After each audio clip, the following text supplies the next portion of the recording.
ในครั้งพุทธกาลสมัยที่พระเจ้าประเสนที่โกศลปกครองแคว้นโกศลวันหนึ่งขณะที่พระองค์ออกตรวจตราเมืองก็ได้เห็นหญิงงามนางหนึ่งพระองค์ได้ตกหลุมรักนางในทันทีที่ได้เห็นเมื่อเสด็จกลับมาถึงพระราชวังพระองค์ก็ไม่สามารถลืมนางได้เลย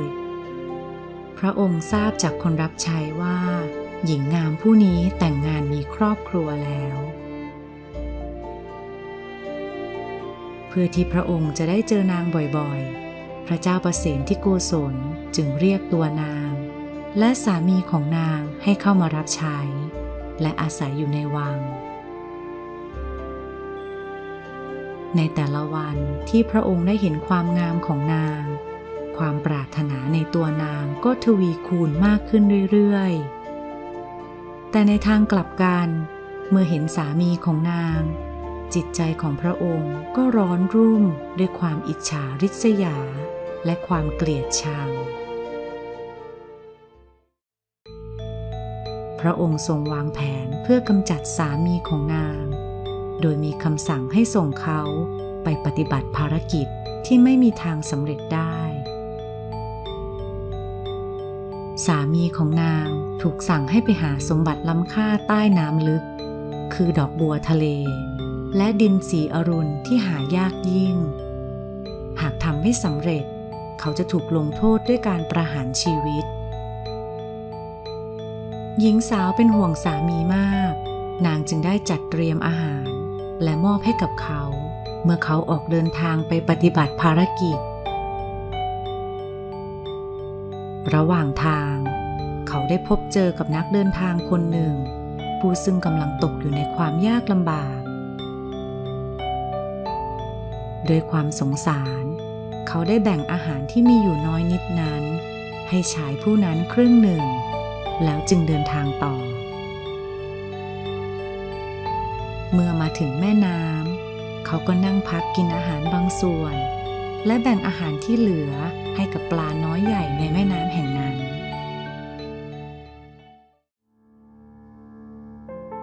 และในตอนนั้นเองเขาตัดสินใจที่จะขอพรสุดท้ายจากสิ่งศักดิ์สิทธิ์ข้าแต่สิ่งศักดิ์สิทธิ์ทั้งหลายด้วยความดีที่ข้าพเจ้าได้แบ่งอาหารให้กับนักเดินทางและปลาทั้งหลายข้าพเจ้าขออุทิศส่วนบุญส่วนกุศลนี้ให้แก่พวกท่านขอพวกท่านทั้งหลายโปรดช่วยตอบแทนคุณความดีที่ข้าพเจ้าทำไว้แด่ท่านโดยการช่วยทำให้ภารกิจนี้ของข้าสำเร็จลุล่วงไปด้วยดีเถิดเมื่อได้ยินคำอุทิศของชายหนุ่มสิ่งศักดิ์สิทธิ์ทั้งหลายในบริเวณนั้นก็นำดอกบัวและดินสีอรุณอันแสนหายากจากใต้น้ำลึกขึ้นมาวางไว้ข้างๆเขาณพระราชวังพระเจ้าประเสนที่โกศลเริ่มกลัวว่าสามีของหญิงที่พระองค์หมายปองจะทำภารกิจสำเร็จและกลับมาทันเวลาพระองค์จึงสั่งให้ทหารปิดประตูวังเหล่าทหารก็รู้สึกสับสนเพราะปกติประตูวังจะเปิดตลอดทั้งวันจนกระทั่งพระอาทิตย์ตกดินพระองค์ยังสั่งทหารอีกว่าไม่ว่าใครจะขอร้องอย่างไรก็ตามก็ห้ามเปิดประตูวังโดยเด็ดขาดเมื่อสามีของหญิงงามกลับมาถึงวังเขาก็เห็นว่าประตูวังปิดอยู่เขาจึงร้องประกาศออกไปว่าเขาได้ทำภารกิจของพระราชาสำเร็จแล้วเมื่อเห็นทหารยามนิ่งเฉยไม่ตอบรับใดๆเขาจึงนำดอกบัวและดินสีอรุณวางไว้หน้าประตูวังด้วยความกลัวว่าอันตรายจะมาถึงแก่ชีวิตตนเขาจึงไปหลบภัยที่วัดพระเชตวัน ในคืนนั้นพระเจ้าประเสนที่โกศลไม่สามารถบรรทมได้เลยความคลั่งไคล้ปรารถนาในตัวหญิงงามนั้น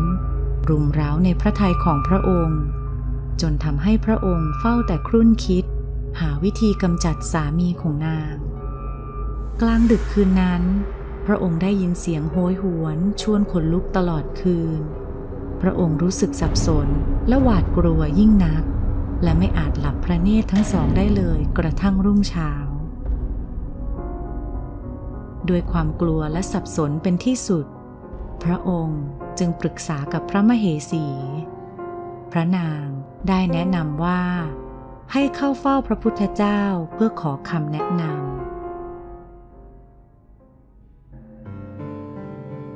ณ วัดเชตวัน พระเจ้าประเสนที่โกศลได้ตรัสถามพระพุทธเจ้าถึงเสียงแปลกประหลาดและน่าสะพรึงกลัวนี้พระพุทธเจ้าอธิบายว่าเสียงเหล่านั้นเป็นเสียงของชาย4 คนที่ทุกข์ทรมานอยู่ในนรกพวกเขาเคยเกิดเป็นมนุษย์แต่ได้กระทำผิดประเวณีโดยการเอาภรรยาของผู้อื่นมาเป็นของตนขณะนี้ในนรกพวกเขาต้องชดใช้กรรมที่ได้กระทำไว้โดยการปีนต้นงิ้วที่เต็มไปด้วยหนามแหลมคมเพื่อหนีจากไฟนรกที่ร้อนแรงแผดเผาจากด้านล่างแต่เมื่อพวกเขาปีนสูงเกินไปก็จะโดนนกที่แสนดุร้ายจิกลูกตาเมื่อได้ยินถึงสิ่งที่ชายทั้ง4ผู้เคยผิดประเวณีกำลังต้องเผชิญพระเจ้าประเสนที่โกศลก็เกิดความเกรงกลัวต่อผลกรรมที่พระองค์ได้ทรงทำไว้พระพุทธเจ้าจึงตรัสขึ้นว่าสำหรับคนที่ไม่สามารถนอนหลับได้ค่ำคืนหนึ่งมันยาวนานและเต็มไปด้วยความทุกข์ทรมานยิ่งนักความปรารถนาในภรรยาผู้อื่นของเราเป็นเหตุทำให้เราต้องทุกข์ทรมานเช่นนี้ด้วยเหตุนี้เองพระเจ้าประเสนที่โกศลขอตั้งคำสัตย์ว่าจะไม่ปรารถนาในภรรยาของผู้อื่นอีกต่อไปคุณได้เรียนรู้อะไรจากนิทานเรื่องนี้บ้างหวังว่าคุณได้รับประโยชน์จากเรื่องนี้คลิกไลค์หากคุณชอบและคลิก Subscribe เพื่อติดตามคลิปวิดีโอใหม่ในครั้งต่อไป